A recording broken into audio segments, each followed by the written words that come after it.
Today is Friday, December 13th, 2024. My name is Hunter. Welcome back to Weather on the Go, all your weather coverage. We are talking about more Arctic air moving across parts of the United States and Canada, and an ice storm that is looking increasingly more likely over the next 24 to 48 hours. How much ice are we expecting, and how much snow are we expecting, and the probabilities of a white Christmas, all in this video. So make sure to subscribe to the channel if you are new here. Make sure to like the video by giving it a thumbs up, especially if you enjoyed today's weather forecast.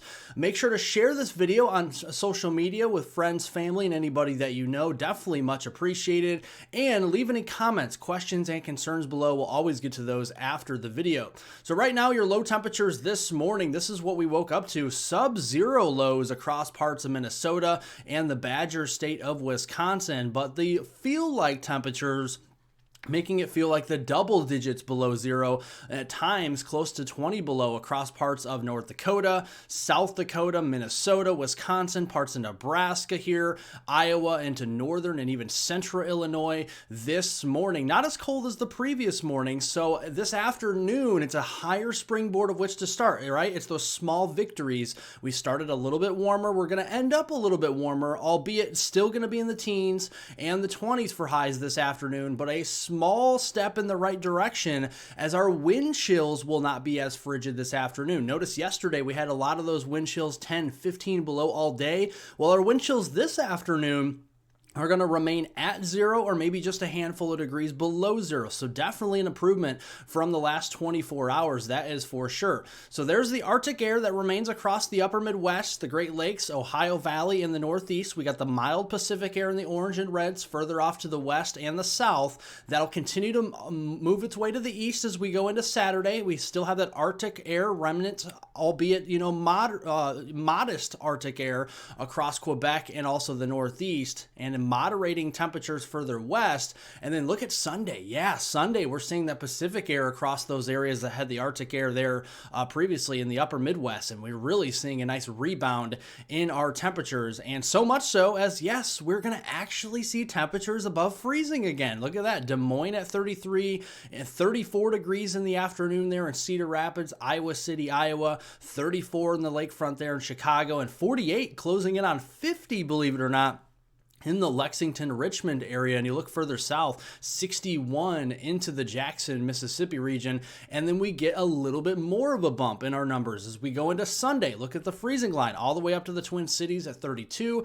37 in Green Bay, 36 in Detroit, and 37 in Columbus, Ohio, as we go in towards Sunday afternoon. So a nice step in the right direction for our temperatures heading into the weekend. What is not a good step in the right direction is the fact that we have ice storm warnings that have been issued across eastern Iowa, including areas between Des Moines and the Quad Cities in Iowa, and a large area in purple here with winter weather advisories where we have a mix of rain, snow, sleet, and freezing rain, creating some travel troubles heading into the weekend. Out west, winter storm warnings in pinks across the Sierras as we get absolutely slammed with snow over the next couple of days heading into the weekend. Here's our main piece of energy moving off the lee side of the Rockies today. That's going to push east toward the Midwest as we go into tomorrow. And north of that energy, we still have that Arctic air, albeit, again, it's modest, but it's still there, and it could actually lead to some freezing drizzle this afternoon, beginning around the Omaha region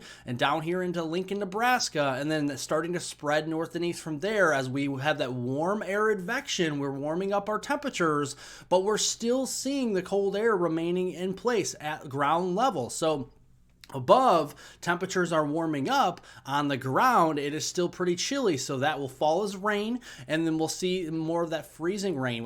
When it hits on contact, it will freeze, or we'll see sleet as well as we go into tonight. And then looking at Saturday, yeah, it could be a rough go of it across the Hawkeye state of Iowa there, especially central Iowa, where we could be seeing some accumulating ice. And the problem is a lot of this precipitation is going to be light.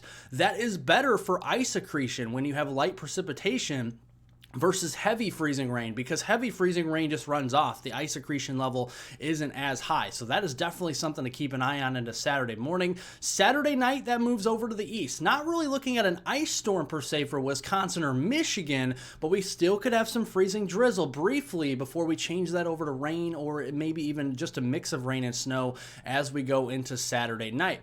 Yeah, we weren't talking about this much, but yeah, we're seeing a lot of snow out west. Look at that tonight. We see some very heavy snow across the Sierras, very heavy snow continuing into Saturday and then starting to depart as we go into Saturday night, but a swift 24, 36 hours worth of heavy snow out there, and that'll really continue over into Sunday as well. So definitely seeing some very heavy snow across the west, not much across the Great Lakes here, maybe a lake effect snowband or two into western New York State. Up toward the Watertown area, that could maybe give us a few inches worth of snow. But looking out across the west here, the Cascades, man, the Sierras getting absolutely slammed with snow. Could be seeing an additional 60, 70, 75 inches worth of snow between now and Sunday night. Heavy snow in central Idaho, western Montana, western Wyoming, down here near Salt Lake City, and then even western Colorado could get a few inches of snow there as well. The ice storm potential is there. Widespread, at least a couple hundredths of an inch of ice, definitely could make it slick. Areas in eastern Iowa, around Iowa City and Cedar Rapids is kind of the bullseye where we could have maybe up to a quarter of an inch of ice, and that will weigh down some trees, make travel very, very, very hazardous across this region. So make sure if you're traveling across the Hawkeye state of Iowa, even southern Minnesota and eastern Nebraska, southwest Wisconsin, just make sure that you have plenty of time to get to your destination and leave plenty of room between you and the car in front of you here, especially at like stop signs and traffic lights, because definitely going to be slick out there. You can see moderate travel disruptions in eastern Iowa because of that ice storm potential, and then extreme and major travel disruptions in the Sierras. Make sure you have the chains on the tires as you go up in elevation. Definitely going to be important out there. Let's look here at the geopotential height map. Very interesting. This is what you look at with the stratospheric polar vortex, and actually it's weakening a little bit. And when the stratospheric polar vortex weakens, we actually see lobes of cold air that come down from the Arctic through Canada and into the northern part of the United States. We don't see that much on Monday, but watch this lobe of cold air that kind of breaks off here across Canada as we go into Wednesday, and that's going to kind of nudge its way down into the upper Midwest again by later next week on Friday, December 20th. So let's put this to the maps on temperature anomalies. Next Monday, we still have the continuation of that mild Pacific air from this weekend into the start of next work week on Monday, December 16th. Look to the northwest. There is the colder air up across British Columbia, Alberta, and western Saskatchewan, southwestern Canada. And then as we go into Wednesday, we have the first push of Arctic air, although a glancing blow of it across Manitoba and Ontario and kind of glancing portions of the Midwest. A stronger push of Arctic air is more likely later next week on Friday, December 20th, a few days before Christmas, and this could seep a little further south and east than the first one did by Wednesday. So that is something we're keeping an eye on. We don't know exactly how intense it'll be. Probably not as intense, though, as the one we just went through, but still some Arctic air nonetheless. Now, looking at the storm track as we go into next week, Monday, December 16th through Friday, December 20th, we're going to see the eastern storm track with the jet stream kind of leaning more east, and an eastern base storm track means potential for a nor'easter as we go into later next week with that colder air if it can coincide with some of the moisture. Snowfall accumulation, at least according to the European model, doesn't really give us a nor'easter, but it's close, right? We have up here into Quebec, southern Ontario, near the Great Lakes, more lake effect snow. If we can just get that southeaster, a little bit more southeast here of a storm track, we really could be ripping up some snow here across portions of the Mid-Atlantic and the Northeast. Something to watch out for. Now, for your snow lovers out there, white Christmas chances, you have to have an inch or more of snow on the ground for it to qualify. Looking at the probabilities here, looks very good for the mountain ranges out west here, like the Cascades, the Rockies, especially the central and northern Rockies, and the Sierras, obviously, with all the feet of snow out there.